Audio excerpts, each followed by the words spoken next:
Excellency Mr. Roch Marc Christian Kaburi, President of the Republic of Burkina Faso, Excellency Mrs. Nazhat Shamim Khan, President of the Human Rights Council, Mrs. Michelle Bachelet, United Nations High Commissioner for Human Rights, Mrs. Natalia Kanim, Executive Director of the United Nations Population Fund, Mr. Bahroud Fouad, Commissioner at the National Commission on Violence Against Women of Indonesia, distinguished guests, ladies and gentlemen.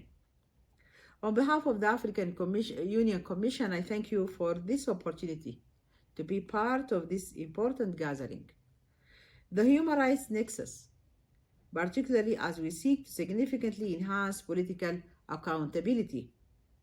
It is critical in accelerating the elimination of female genital mutilation, and the Commission is pleased to once again be part of this high-level panel following a successful convening of the same panel that we co-hosted in 2019.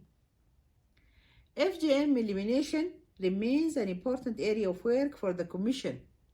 In 2019, we launched the African Union Salima initiative on female genital mutilation to mobilize continental resources, to mobilize more action, monitoring, reporting, and accountability frameworks.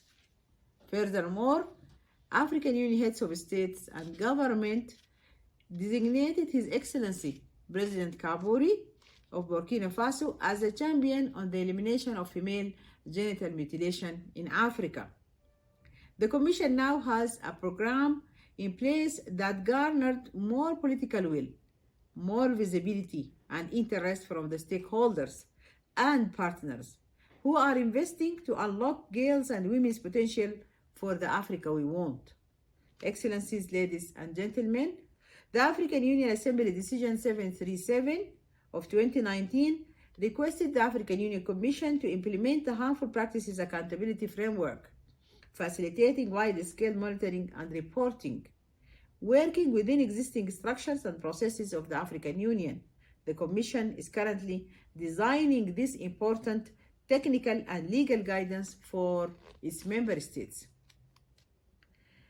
I call on all AU member states to strengthen reporting and remain accountable to regional human rights organs and to deliver on agreed standards and practices, giving us important information and evidence on progress in countries and communities that most affected, while reflecting on global efforts, including UN HRC Resolution 44/16 and the recently launched Premier to conduct national level inquiries on FGM, among others.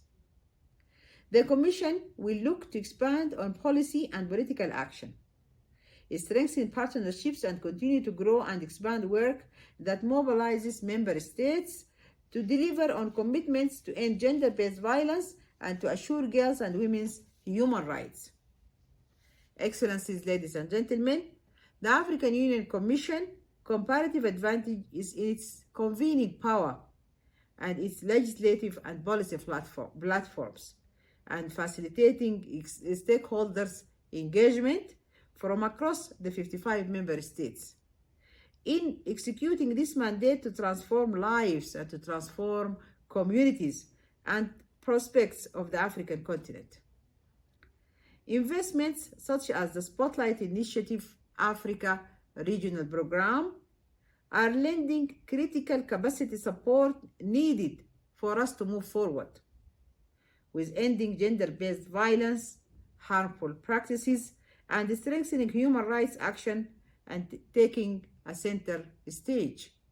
Excellencies, ladies and gentlemen, we invite all of you to continue engaging the Health, Humanitarian Affairs and Social Development Department of the African Union Commission to find the lasting normative changes needed for the respect and assurance of girls' and women's human rights. And this is, of course, in collaboration and coordination with all relevant departments within the African Union Commission. We invite you all to work alongside the African Union Salima initiative to bring about a coordinated and accelerated continental momentum to protect our children, especially girls, and within a generation to have or to achieve a zero female genital mutilation in Africa. This is our target. It is doable. It is possible. Thank you very much for listening. شكرا جزيلا. والسلام عليكم.